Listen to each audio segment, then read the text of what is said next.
Hi students, this is Anusha, Assistant Professor, Department of Computer Science, St. Joseph College of Arts and Science for Women. In this video, we are going to see about the network layer, and mainly we are going to see the design issues in the network layer. What are the design issues the designer face at the time of developing the network layer or designing the network layer?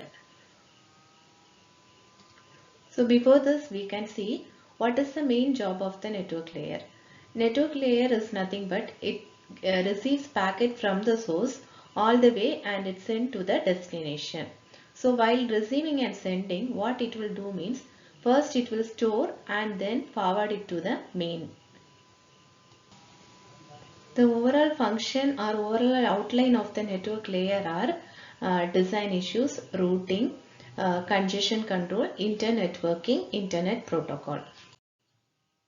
So in this, first we are going to see network layer design issues and what are the service provided by the network layer to the transport layer.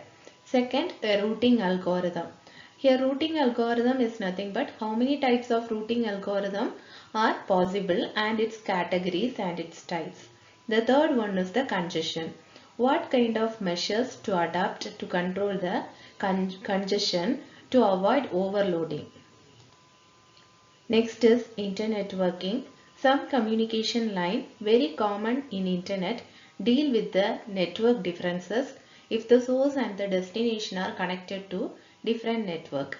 And the last one is IP versions.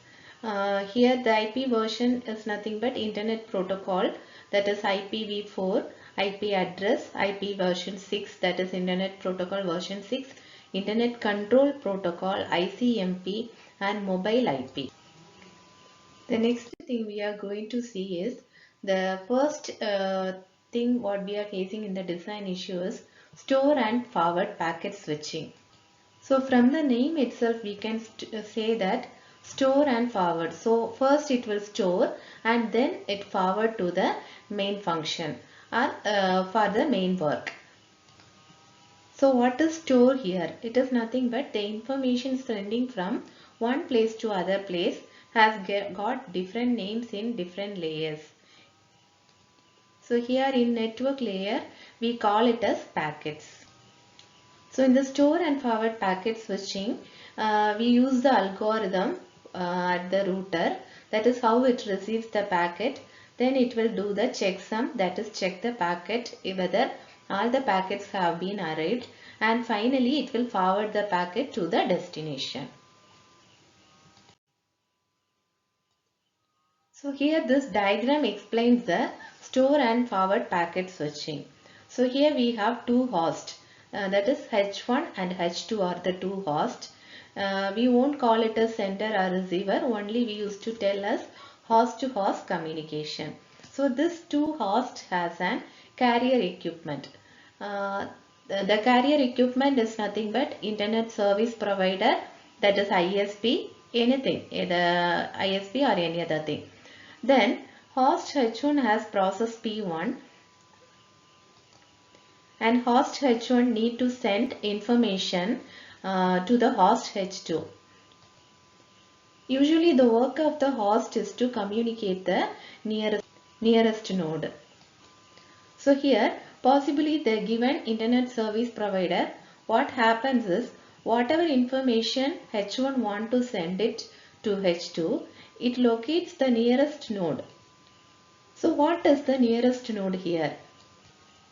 So the nodes are A, B, C, D, E. All are called as nodes, and we used to call here as router. Here A, B, C, D and E all belongs to ISP, the internet service provider, or a carrier equipment. Carrier equipment are needed to connect the two hosts. Now H1 host get connected to the nearest router in the carrier equipment.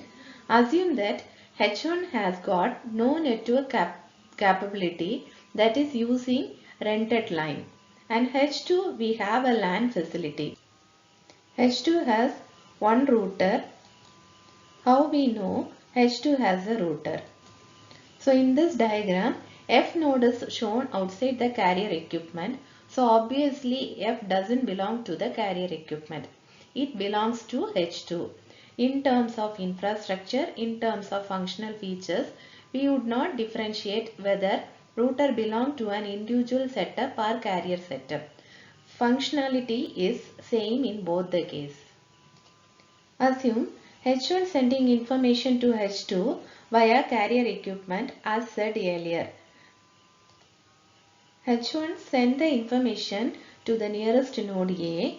So here A receives the information and store the information for a while and it check the nearest checksum. Then it will send A to C and so on. Job of router is stores and forward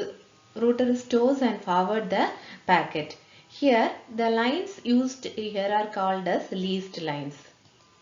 So the conclusion of the store and forward packet switching is a host with a packet to send and transmit it to the nearest router either on its own LAN or over point-to-point link to the carrier equipment.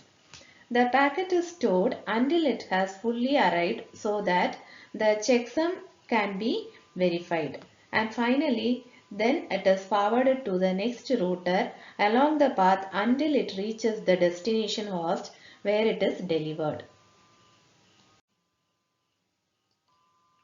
So this is about store and forward packet switching. Thank you.